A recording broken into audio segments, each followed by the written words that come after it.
మన నంద్యాల సభలో వైఎస్ జగన్మోహన్ రెడ్డి గారు మాట్లాడే మాటలు చూస్తుంటే చాలా ఆశ్చర్యం కలుగుతుంది. ఆయన ఏంటి కొత్త కొత్త పదాలు మాట్లాడుతున్నారు. ధర్మం అధర్మం, నీతి అవినీతి, న్యాయం అన్యాయం. అయ్యా జగన్మోహన్ రెడ్డి గారు, ఇలాంటి పదాలు మాట్లాడటానికి మీరు అర్హులు కాదండి. మీరే కాదు, మీ పార్టీలోని ఏ నాయకుడు కూడా ధర్మం గురించి కానీ, నీతి గురించి కానీ, న్యాయం గురించి కానీ మాట్లాడే అర్హత మీకు ఎవరికి లేదండి. ధర్మం అంటే తెలుగుదేశం పార్టీ ఒక ధర్మమైన పరిపాలన చేస్తుంది నారా చంద్రబాబు నాయుడు గారు. నీతి అంటే తెలుగుదేశం పార్టీ, న్యాయం అంటే తెలుగుదేశం పార్టీ ఒక న్యాయమైన పరిపాలన చేస్తుంది నారా చంద్రబాబు నాయుడు గారు. ఆంధ్రప్రదేశ్ రాష్ట్ర ప్రజలు ఎప్పటికీ కూడా ఒక న్యాయాన్ని, ఒక నీతిని, ఒక ధర్మాన్ని కోరుకుంటారు. ఆ ధర్మానికి నిదర్శనం, ఆ ధర్మ పరిపాలనకి నిదర్శనం నారా చంద్రబాబు నాయుడు గారు రాష్ట్ర ప్రజలందరికీ తెలుసు. ఆంధ్రప్రదేశ్ రాష్ట్రం ఏర్పడి దగ్గరగా 3.5 సంవత్సరాలు కావస్తుండగా ఒక ప్రధాన ప్రతిపక్ష హోదాలో ఉండి ఏ రోజన్నా సరే రాష్ట్ర ప్రజల గురించి కానీ, రాష్ట్ర అభివృద్ధి గురించి కానీ, రాష్ట్రంలోని యువత విద్యార్థుల కష్టాల గురించి ఒక్క రోజన్నా ఆలోచించావా? లేదు. నీకు ఎంతసేపటికి ఒక మీటింగులు పెట్టి, ఒక సభలు పెట్టి మా అధ్యక్షుడు మా నారా చంద్రబాబు నాయుడు తిట్టడం తప్ప ప్రజలను ఏ విధంగా కాపాడాలి, ఎటువంటి పథకాలు వస్తే ఆంధ్రప్రదేశ్ రాష్ట్రం అభివృద్ధి చెందుతుంది, ఏ విధంగా చేస్తే రాష్ట్రం బాగుపడుతుంది, ఇటువంటి ఆలోచనలు నీకు గాని, నీ పార్టీలో నాయకులకు గాని ఉండవు. మీకు ఎంతసేపటికి ఎక్కడ డబ్బు వస్తుంది, ఎక్కడ అవినీతి చేయాలి, ఎంత వస్తే ఎంత దోచుకోవాలి, ఎంత దాచుకోవాలని తప్ప ఈ రోజు వరకు రాష్ట్రం గురించి కానీ ఏ రోజైనా పట్టించుకున్నారా మీరు? రాష్ట్రంలో రైతుల గురించి మీరు మాట్లాడతారు, రాష్ట్రంలో రైతుల కష్టాల గురించి మీరు మాట్లాడతారు. ఏ రోజున రైతుల దగ్గరికి వెళ్ళి వాళ్ళ కష్టాలు తెలుసుకున్న పాపానికి పోయావా నువ్వు? పోవు. నీకు జైలుకు పోవడానికి, కోర్టుకు పోవడానికి టైం సరిపోదు. ఇక రాష్ట్ర ప్రజల గురించి ఎప్పుడు ఆలోచిస్తావు నువ్వు? మన నంద్యాల సభ పెట్టి మన నాయకులను తిడుతున్నావు తప్ప ప్రజలకు ఏమన్నా చెప్పావా? అసలు ప్రజలు నువ్వు చెప్పే మాటల విధంగా నమ్ముతారు అనుకుంటున్నావు జగన్మోహన్ రెడ్డి గారు? ఒక అవినీతి పరుడు నువ్వు, లక్షల కోట్ల ప్రజాధనాన్ని దోచుకుంది నువ్వు. తండ్రి అధికారాన్ని అడ్డం పెట్టుకుని లక్షల కోట్ల ప్రజాధనాన్ని దోచుకొని 16 నెలలు జైల్లో ఒక ఖైదీగా మగ్గిన నువ్వు ఈ రోజు నీతి పరిపాలన గురించి మాట్లాడుతున్నావు. దానికి నువ్వు ఏ విధంగా అర్హుడు అవుతావు? ఒక అవినీతి పరుడువా నువ్వు? లక్షల కోట్లు దోచుకున్న అవినీతి పరుడువు నువ్వు. తెలుగుదేశం పార్టీ ఏర్పడి దగ్గర 30 ఏళ్ళు అవుతుంది. ఈ 30 ఏళ్ల సుదీర్ఘ పరిపాలనలో తెలుగుదేశం పార్టీకి ఒక గొప్ప పేరుంది. ఈ తెలుగుదేశం పార్టీలో నారా చంద్రబాబు నాయుడు ఏ రోజన్నా సరే జైలు మెట్లు గాని, జైలు వాళ్ళు ఎక్కడం గాని చూసావా? ఏ రోజన్నా? ఒక గాలి పార్టీ పెట్టావు, అది గాలికే కొట్టుకుపోయేటట్టు ఉంది. ఆ గాలి పార్టీలో ఉన్న నువ్వు 16 నెలలు జైల్లో మగ్గావు. నువ్వు ఈ రోజు రోడ్డు మీదకి వచ్చి ప్రజల కష్టాల గురించి మాట్లాడుతుంటే చాలా చెత్త అనిపిస్తుంది. నువ్వు మాట్లాడుకోకూడదా ప్రజల గురించి, ప్రజల కష్టాల గురించి? నువ్వు ఎంతసేపటికి అవినీతి గురించి మాట్లాడాలి? ప్రశ్నాపత్రాలు లీక్ చేయడం అనుకుంటున్నావా? రాష్ట్ర అభివృద్ధి చేయడం? నీకు లీకేజీలు, స్కీములు తప్ప అభివృద్ధి ఏ విధంగా చేయాలో తెలియదు. ఒక నాయకుడి గురించి ఏ విధంగా మాట్లాడాలో తెలియదు. నోరుంది కదా అని ఇష్టం వచ్చినట్లు మాట్లాడుతుంటావు నువ్వు. 67 ఏళ్ల వయసులో కూడా 25 ఏళ్ల కుర్రాడిలా పరిగెడుతున్నాయి నారా చంద్రబాబు నాయుడు గారు. నువ్వు ఎంతసేపటికి చూడు ఓదార్పు యాత్రలు తప్ప ఓదార్పు యాత్రలు చేసిన ఏం సాధించావు?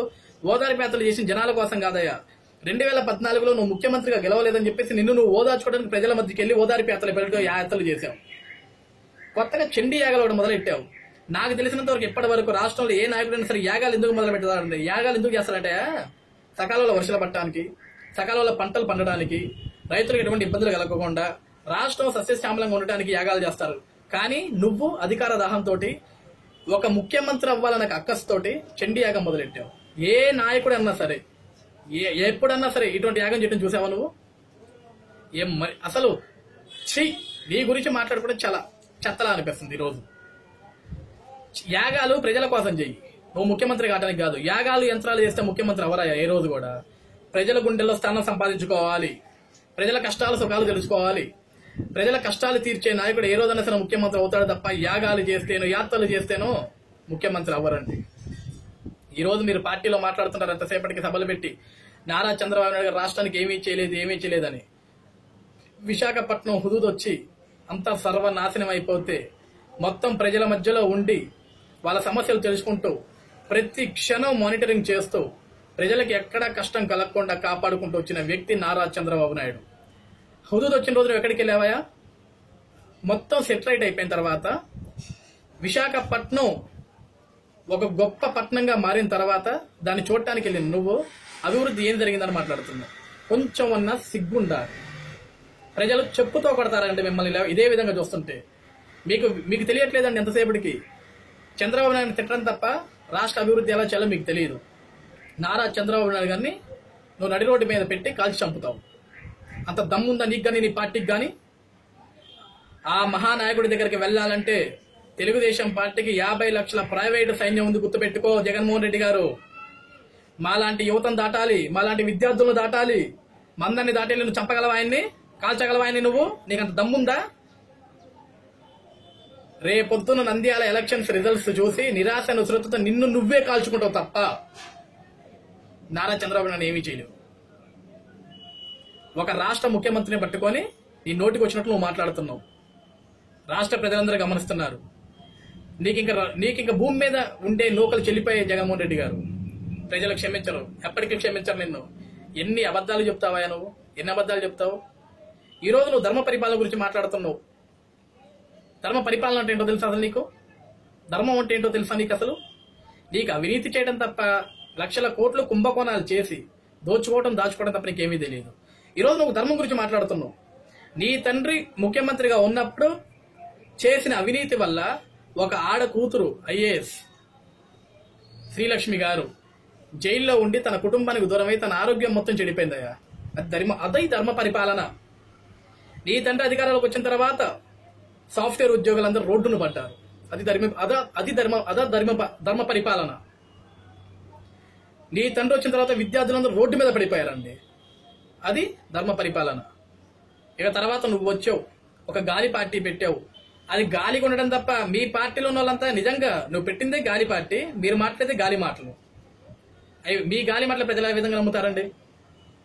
మీరు ఈ రోజు మా అధ్యక్షుడు నారా చంద్రబాబు నాయుడు గురించి తప్పుగా మాట్లాడుతున్నారు. ఖబర్దార్ జగన్మోహన్ రెడ్డి, గుర్తుపెట్టుకో. నంద్యాల ఎలక్షన్స్ లో తెలుగుదేశం పార్టీ బ్రహ్మాండమైన విజయంతో గెలుస్తుంది. నువ్వు డిపాజిట్లు కూడా గల్లంతవుతావు అక్కడ, గుర్తుపెట్టుకో. ఇంకొకసారి చెప్తున్నావు, మా నాయకుడి గురించి కానీ రాష్ట్ర ప్రజల గురించి కానీ ఎప్పుడన్నా సరే ఎక్కడన్నా సరే తప్పుగా మాట్లాడితే మా విద్యార్థులు మొత్తం రాళ్లతో చెప్పులతో కొడతారు నిన్ను. అసలు ఈ రోజు వరకు ఒక్క రోజున ప్రజల సమస్యల గురించి ఏ రోజున తెలుసుకున్నావా నువ్వు? తెలుసుకో. అభివృద్ధి ఎక్కడ జరిగితే దాన్ని ఏ విధంగా అడ్డుకోవాలి అనే ఒక నీచ సంస్కృతితోటి, నీచ బుద్ధితోటి నువ్వు పోతావు తప్ప ఏ రోజైనా సరే న్యాయం గురించి నువ్వు ఏ రోజు న్యాయం గురించి ఏ రోజు నువ్వు ఆలోచించలేదు. అసలు ప్రజల కష్టాల గురించి ఏ రోజు నువ్వు ఆలోచించలేదు. చెయ్యి. జగన్మోహన్ రెడ్డి గారు ఒక విషయం చెప్తానండి, గుర్తుపెట్టుకోండి. ఎప్పుడన్నా సరే ప్రజల మనసులను సంపాదించుకున్న నాయకుడు అవుతాడు కానీ ప్రజాధనాన్ని కొల్లగొట్టినోడు ఎప్పుడూ నాయకుడు అవ్వడండి. ప్రజల మనసును సంపాదించుకుంది నారా చంద్రబాబు నాయుడు గారు. ప్రజల గుండెల్లో ఎప్పటికీ చిరస్థాయిగా నిలిచిపోయే వ్యక్తి నారా చంద్రబాబు నాయుడు గారు. ప్రజల గుండెల్లో ఎప్పటికీ అవినీతి పరుడుగా మిగిలిపోయేది వైఎస్ జగన్మోహన్ రెడ్డి. ఒక అవినీతికి బ్రాండ్ అంబాసిడర్ ప్రజల దృష్టిలో ఎప్పుడు ఉండేది వైఎస్ జగన్మోహన్ రెడ్డి.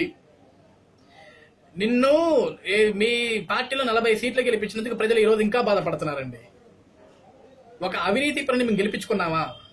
వీడి వల్ల మాకేం జరిగింది? ఈరోజు అసలు రాష్ట్రంలో ఒక ప్రధాన ప్రతిపక్ష హోదాలో ఉండి ఏ రోజన్నా సరే ప్రజల సమస్యల గురించి ఏ రోజన్నా మాట్లాడినా ప్రజలు తిట్టుకుంటున్నారా నిన్ను? మీటింగులు పెడితే ప్రజలు వస్తున్నారంటూ చూసినావా? నువ్వు ఇచ్చే డబ్బుకు వస్తున్నారు, నువ్వు డబ్బుతో తీసుకొస్తున్నావు తప్ప ప్రజలు నిన్ను చూసి ఎవడు రాడు. ఈరోజు సగం మంది ప్రజలు నీ మీటింగ్ వినడానికి ఎందుకు వస్తారు తెలుసా? జగన్మోహన్ రెడ్డి ఒక బఫూన్, జగన్మోహన్ రెడ్డి ఒక జోకర్. తను మాట్లాడే మాటలు చూసి నవ్వుకోవటానికి వస్తున్నారు తప్ప నువ్వు చెప్పే మాటలు ఎవరు నమ్మడు. ఈ మధ్య ఏంటి నవరత్నాల? ఎందుకైనా నవరత్నాలు? లాస్ట్ కి నువ్వు నీ పార్టీ నాయకులు రంగురాళ్ళు అమ్ముకోవడానికి కూడా పనికిరారండి. ఇదే విధంగా ఇదే మూర్ఖంతో ఇదే అధికార దాహంతో నారా చంద్రబాబు నాయుడు గురించి కానీ మా పార్టీ గురించి కానీ తప్పుగా మాట్లాడటం మొదలెడితే గుర్తుపెట్టుకోండి, 13 జిల్లాల్లోని యువత విద్యార్థి ప్రజలందరూ మిమ్మల్ని తరిమి కొడతారు. మా లక్షలాది మంది యువతంతా ఒక్కసారి గట్టిగా ఒక అడిగేస్తే పాతాళంలోకి వెళ్ళిపోతావు జగన్మోహన్ రెడ్డి, గుర్తుపెట్టుకో నువ్వు. ఖబర్దార్, ఇంకొకసారి చెప్తున్నావు, మా నాయకుడి గురించి కానీ ఏ రోజు ఎక్కడన్నా తప్పుగా మాట్లాడితే నిన్ను చెప్పుతో కొడతాం. నంద్యాల ఎలక్షన్స్ తెలుగుదేశం పార్టీ బ్రహ్మాండంగా గెలుస్తుంది. ప్రజలందరూ తెలుగుదేశం పార్టీని బ్రహ్మాండంగా గెలిపిస్తారు. జై చంద్రబాబు, జై తెలుగుదేశం, జోహార్ అన్న ఎన్టీఆర్.